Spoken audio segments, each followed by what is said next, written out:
Hello गुरु, सब झकास। कैसे हो आप लोग? आशा है सब लोग अच्छे होंगे और अपने घर पे अच्छे से पढ़ाई भी कर रहे होंगे। तो हम लोग ने वेक्टर पूरा कंप्लीट कर लिया था, स्केलर वेक्टर सारा चीज, क्रॉस प्रोडक्ट, डॉट प्रोडक्ट, उसके प्रॉपर्टीज हर चीज पढ़ लिए थे। ठीक है, बीच में एक दो क्वेश्चन भी कराया था, लेकिन स्पेशल मैं क्वेश्चन लेकर आया हूँ वेक्टर से रिलेटेड, जो आईआईटी में पूछा जा चुका है। ठीक है, या एनी टाइप के किसी भी कंपटीशन में पूछा जा चुका है वेक्टर से रिलेटेड। देखिए, एक क्वेश्चन है, the sum of the magnitude, ठीक है, of two forces acting at a point is 18। ठीक है, क्या है? दो फोर्स का सम। ठीक है, एक पॉइंट पे दो फोर्स लग रहा है, एक पॉइंट है वहां पे दो फोर्स लग रहा है। ठीक है, जिसका सम कितना है? 18। कितना है? 18। ठीक है, तो एज्यूम कर लेते हैं। एज्यूम, क्या एज्यूम कर लें? एज्यूम क्या? Two vectors A and B. दो vector A and B assume कर लिए। ठीक है, दोनों का सम, किसका? मैग्नीट्यूड का सम। दोनों के मैग्नीट्यूड का सम कितना है? 18। इसका मतलब ये हुआ कि ए वेक्टर और बी वेक्टर का मैग्नीट्यूड का सम कितना है? 18। दोनों वेक्टर के मैग्नीट्यूड का सम कितना है? 18। ठीक है, यहां पे लिख देते हैं सॉल्यूशन। ठीक है, अब देखिए आगे, and the magnitude of their resultant is 12। ठीक है, ये इंडिविजुअल का रहा है, एक फोर्स है, ये दूसरा फोर्स है, एक फोर्स का मैग्नीट्यूड प्लस दूसरे फोर्स का मैग्नीट्यूड 18 है, लेकिन दोनों के रिजल्टेंट, ध्यान से सुनिएगा, दोनों फोर्स के जो एक पॉइंट पे दोनों फोर्स लग रहे हैं, उन दोनों के रिजल्टेंट का मैग्नीट्यूड कितना है? 12। क्या है? ये जो वैल्यू दिया है वो दिया है 12। ठीक है, दोनों के रिजल्टेंट क्या? मैग्नीट्यूड दिया है 12। ठीक है, आगे देखिए क्या करा, if the resultant is at 90 degree. जो रिजल्टेंट है दोनों वेक्टर का, वो कितना पे है? 90 degree, with the force of smaller magnitude. जो दोनों फोर्स है उसमें जो स्मॉलर है, जो छोटका है, छोटका जो फोर्स है उस पे रिजल्टेंट क्या है? परपेंडिकुलर है। रिजल्टेंट क्या है? परपेंडिकुलर। ठीक है, 90 डिग्री एंगल बना रहा है। तो दो फोर्स है। ठीक है, ध्यान से अब एक बार सोचते हैं, थोड़ा सा एकदम गहन ध्यान में चले जाते हैं और सोचते हैं कि दो फोर्स है और दोनों फोर्स का रिजल्टेंट 90 डिग्री कब हो सकता है? दिमाग सोचिए, क्वेश्चन यहां पे देखो, resultant is at 90 degree with the smaller force magnitude. तो रिजल्टेंट 90 डिग्री कब हो सकता है? कब 90 डिग्री दोनों फोर्स का रिजल्टेंट हो सकता है? तो ये देखिए, अच्छा ये बताइए, मान लीजिए कि ये दो फोर्स है, एक ये है ए और ये बी, इसका रिजल्टेंट 90 डिग्री हो सकता है कभी भी? तो रिजल्टेंट कैसे? पैरेललोग्राम लॉ से इसका रिजल्टेंट 90 डिग्री हो सकता है कभी भी? किसी भी इस पे या इस पे नहीं हो सकता है ना। कब हो सकता है? जब ये दोनों के बीच का एंगल 90 डिग्री से बड़ा हो, ये तब हो सकता है। ये देखो, मैं एक फिगर बना रहा हूं, ध्यान से देखना। ठीक है, ये है, ये दोनों वेक्टर क्या हो? ये बीच का एंगल 90 डिग्री से ज्यादा हो। ठीक है, ये देखना, इन दोनों का रिजल्टेंट क्या होना चाहिए? 90 डिग्री पे। तो ऐसा नहीं हो सकता है। ठीक है, ये 90 डिग्री पे है। ठीक है, तो ऐसा कुछ करते हैं,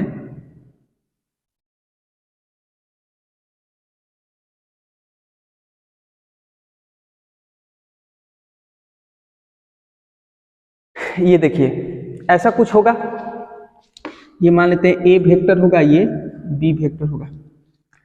जब दोनों का बीच का एंगल 90 डिग्री से ज्यादा होगा तभी क्या होगा, 90 डिग्री पे होगा कौन सा, रिजल्टेंट। क्योंकि रिजल्टेंट क्या होता है, दो वेक्टर द्वारा बनाया हुआ पैरेललोग्राम का डायगोनल। दो वेक्टर के क्या बना, दो वेक्टर से बनाया गया पैरेललोग्राम का डायगोनल। एक वेक्टर ए है, एक वेक्टर बी है, ठीक है। तो इसके पैरेलल ये बना दिया, इसके पैरेलल ये, तो इसके डायगोनल जो हुआ वही क्या होगा, ठीक है, डायगोनल होगा, वही क्या होगा, रिजल्टेंट। तो रिजल्टेंट 90 डिग्री क्वेश्चन में कर रहा है, रिजल्टेंट इज एट 90 डिग्री। और 90 डिग्री तभी हो सकता है किस पे, स्मॉलर पे। मान लो यही स्मॉलर है तो इस पे ये 90 डिग्री है ना, तो रिजल्टेंट 90 डिग्री कब हो सकता है, जब ये दोनों का बीच का एंगल 90 से ज्यादा हो। हमको एंगल पता नहीं है, ये जो एंगल है हमको पता नहीं है, हमको पता भी नहीं करना है, ठीक है, हमको पता एंगल नहीं है, लेकिन हमको ये अंदाजा लगा, ये सोचे तो पहले जो पढ़े थे उसके बेसिस पे हम ये कह सकते हैं कि ये जब 90 डिग्री से ज्यादा होगा तब इसके जो रिजल्टेंट होगा वो 90 डिग्री पे हो सकता है, अदरवाइज नहीं हो सकता है, ठीक है।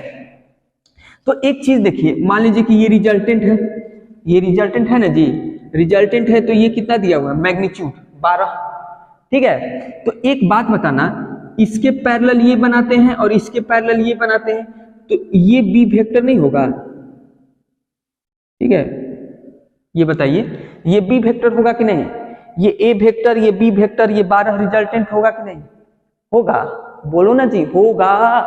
तो हाँ सर होगा, क्योंकि इसी वेक्टर के पैरेलल यहाँ पे बनाते हैं, इस वेक्टर के पैरेलल बनाते हैं, इसीलिए इसको कहते हैं पैरेललोग्राम लॉ। तो इस वेक्टर के पैरेलल यहाँ, इस वेक्टर के पैरेलल यहाँ, तो मतलब यदि इसके पैरेलल इसको बनाए हैं तो जो वेक्टर ये होगा वही वेक्टर ये होगा, ठीक है। तो ये बी वेक्टर है तो ये भी बी वेक्टर होगा, ये ए वेक्टर होगा, और इसका मैग्नीट्यूड दिया है 12 और इसके बीच का एंगल है 90, इसके बीच का एंगल है 90, ठीक है। तो एक चीज हमको बताइएगा आप लोग, ये बताइए कि, ठीक है, बताइएगा आप लोग कि ये ट्रायंगल, ये राइट एंगल ट्रायंगल बन गया, राइट एंगल ट्रायंगल बन गया, तो इस ऑप्शन में हमको देख के बताइए, ठीक है, कि कौन कॉम्बिनेशन, ट्रायंगल का कौन कॉम्बिनेशन यहाँ पे काम कर रहा है, ट्रायंगल का कौन कॉम्बिनेशन यहाँ पे क्या कर रहा है, काम कर रहा है। ये शॉर्ट फॉर्म हुआ, लॉन्ग फॉर्म भी बताएंगे, ठीक है। लॉन्ग फॉर्म कैसे बना सकते हैं, लॉन्ग फॉर्म ऐसे बना सकते हैं कि एक चीज बताइए, ये ए, ठीक है, ये ए का मैग्नीट्यूड, ठीक है, ये बी का मैग्नीट्यूड, ठीक है। तो इस ए के मैग्नीट्यूड और ये 12 का मैग्नीट्यूड, इसका स्क्वायर और ये 12 का मैग्नीट्यूड, ये बी के मैग्नीट्यूड के बराबर होगा, बोलो होगा, तो हाँ सर होगा। तो ये ए का मैग्नीट्यूड माइनस बी का मैग्नीट्यूड क्या हो जाएगा, sorry sorry sorry sorry sorry sorry sorry sorry A और ये 12, ठीक है, ठीक है। तो 12 स्क्वायर बी का मैग्नीट्यूड और ए का मैग्नीट्यूड कर दें, कोई दिक्कत तो नहीं सर, कोई दिक्कत नहीं। तो ये बताइए, इसको ये लिख सकते हैं 12 B minus A B plus A, हाँ सर लिख सकते हैं। तो बी प्लस ए कितना है 18, ये क्या है 12, तो b माइनस ए कितना हो गया, b माइनस ए 12 इंटू 12, और ये b प्लस ए की जगह पे क्या लिख सकते हैं, इसको लिख सकते हैं b प्लस ए की जगह पे 18 लिख सकते हैं ना, दोनों क्या है मैग्नीट्यूड का ही सम है, तो यहाँ पे 18 लिख दिए, 6 3 18, 6 दिन 12, 3 चौक 12, 8। ये b माइनस ए कितना आया, b माइनस ए 8 आया, b माइनस ए कितना आया हुआ 8 आया आपका, ठीक है। ये b माइनस ए 8 और ये ये इक्वेशन 1 और ये इक्वेशन 2। अब इसको सॉल्व कर दो, सॉल्व कर दो, सॉल्व कर दो, और सॉल्व करोगे तो ये क्या आएगा 18 और ये -a + b = 8। ये a कट गया, 2b 26, ठीक है। तो यहां से b क्या आ जाएगा 13। b वेक्टर का मैग्नीट्यूड कितना आ गया 13, और जब इसमें रख देंगे 13 तो a कितना आ जाएगा 5। a कितना आएगा, a का मैग्नीट्यूड कितना आएगा 5, ठीक है। ये सिंपल मैंने मैथ से बना दिया है, समझो फिर से कैसे बनाया। ये एकदम मेरा मेथड है, आपको कहीं भी बुक में ये देखने को नहीं मिलेगा, ठीक है। मैंने बोला कि जो रिजल्टेंट है वो क्या है, स्मॉलर के साथ, स्मॉलर मैग्नीट्यूड के फोर्स के साथ 90 डिग्री पे है। तो 90 डिग्री कब हो सकता है, जब ये वेक्टर जो है, दो वेक्टर दिया है ना a और b, तो वो इन दोनों के बीच में 90 डिग्री से ज्यादा एंगल होगा तब, ठीक है। एक्यूट एंगल पे नहीं होगा, ऑब्टूस एंगल पे होगा, ठीक है। एक्यूट एंगल पे ये कभी होगा ही नहीं, ठीक है, ऑब्टूस एंगल पे होगा। तो इस तरह से पैरेललोग्राम बनाएगा कि रिजल्टेंट 90 डिग्री पे आ जाए, तभी पॉसिबल है जब ऑब्टूस बनाए, मतलब 90 डिग्री से एंगल ज्यादा हो, कम पे नहीं होगा, ठीक है। तो हमने बना दिया, हमने एज्यूम कर लिया कि ठीक है ये स्मॉलर है, इसमें 90 डिग्री बनेगा, मतलब ऐसा कुछ फिगर बनेगा, ठीक है। हमने बना दिया, ठीक है। हमको ये पहले से पता था कि ये ऐसा होगा तो ऐसे होगा, तो ठीक है हमने बना दिया। तो ये एक राइट एंगल ट्रायंगल बना, राइट एंगल ट्रायंगल बना ना जी, ये 12, ये a और b। हमने क्या कहा, ये जो b वेक्टर होगा यहाँ पर भी b वेक्टर होगा, तो हमने ये मैग्नीट्यूड लिया है, ये b वेक्टर का मैग्नीट्यूड, a वेक्टर का मैग्नीट्यूड, और ये 12। तो ये राइट एंगल ट्रायंगल बना। तो पाइथागोरस लॉ यहाँ पे मैंने क्या लगाया है, पाइथागोरस थ्योरम।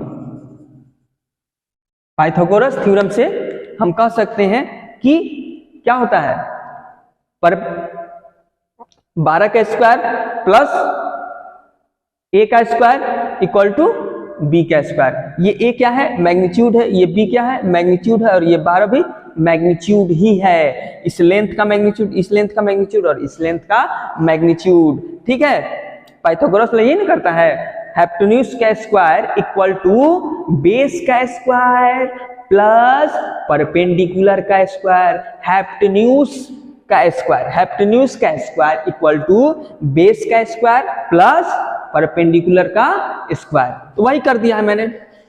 अब बताइए, ये 12 स्क्वायर यहीं छोड़ दिया, इसको इधर लेकर आ गया, B square minus A square. ये मैग्नीट्यूड है, इसमें डायरेक्शन नहीं है, no direction is present in this, only magnitude is here, ठीक है।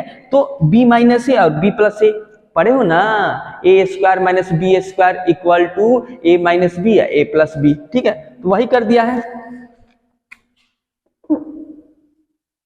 ठीक है, b माइनस ए और b प्लस ए, ठीक है। तो अब b प्लस ए यहाँ पे है, देखो a का मैग्नीट्यूड और b का मैग्नीट्यूड का सम 18 है, तो यहाँ पे b प्लस ए है, तो a प्लस बी हो या b प्लस ए सेम ही ना होगा। तो वहां इसके वैल्यू को यहाँ पुट कर दिए हैं, ठीक है, इसके वैल्यू को क्या कर दिए हैं, यहाँ पुट कर दिए हैं। यहाँ देखिए 12 का स्क्वायर b माइनस ए इंटू 18, तो ये क्या हो जाएगा, 18 नीचे चला जाएगा, b माइनस से क्या हो जाएगा 12 इंटू 12 बटे 18, कटा दिए तो वैल्यू कितना है 8, b माइनस ए कितना आया 8, और b प्लस ए कितना दिया है 18। तो अब इक्वेशन सॉल्व कर देंगे, ये a प्लस है, ये माइनस ए है, कट जाएगा, 2b हो जाएगा, 26 हो जाएगा, b कितना आया 13, b 13 आया, तो a कितना आ जाएगा 5। तो ये हुआ एकदम बड़ा तरीका, ठीक है। अब हम सीखते हैं स्मॉलेस्ट तरीका, ठीक है। स्मॉलेस्ट तरीका ये कहता है कि थोड़ा सा आपको इसका नॉलेज होना चाहिए मैथ का, ठीक है। सिंपल देखिए, हम ये भी कह सकते हैं इसमें कि ये 12 है, ठीक है, परपेंडिकुलर क्या है 12, ठीक है। हमको बताना है a और b, तो इसके लिए हमको चलना पड़ेगा ऑप्शन से, ऑप्शन से पाइथागोरस लॉ लगा दो, सॉल्व हो गया। ऑप्शन से सॉल्व करना है और क्या लगाना है, तो पाइथागोरस लॉ। ठीक है, तो पाइथागोरस लॉ कैसे लगाएंगे, तो सर ये जो बेस का स्क्वायर प्लस परपेंडिकुलर का स्क्वायर इक्वल टू हाइपोटेन्यूज का स्क्वायर होता है। तो ये बेस, ठीक है, अब मान लो ये स्मॉलेस्ट है, ये स्मॉलेस्ट है ना, तो 4 हो सकता है या 5 हो सकता है या 8 हो सकता है। स्मॉलेस्ट मैग्नीट्यूड मतलब छोटका मैग्नीट्यूड, तो छोटका तो 14 तो नहीं ना हो सकता है, 13 तो नहीं ना हो सकता है, 10 तो नहीं ना हो सकता है। ये क्या हो सकता है, 4 हो सकता है, 5 हो सकता है या 8 हो सकता है। तो आप 4 रख के देख लो, 12 का स्क्वायर 44, ऐसे 12 का स्क्वायर प्लस 4 का स्क्वायर कितना आना चाहिए, 14 का स्क्वायर आना चाहिए। आ रहा है क्या, देख लो, 144 प्लस 4 का 16, ये आता है 256। आ रहा है क्या, 0,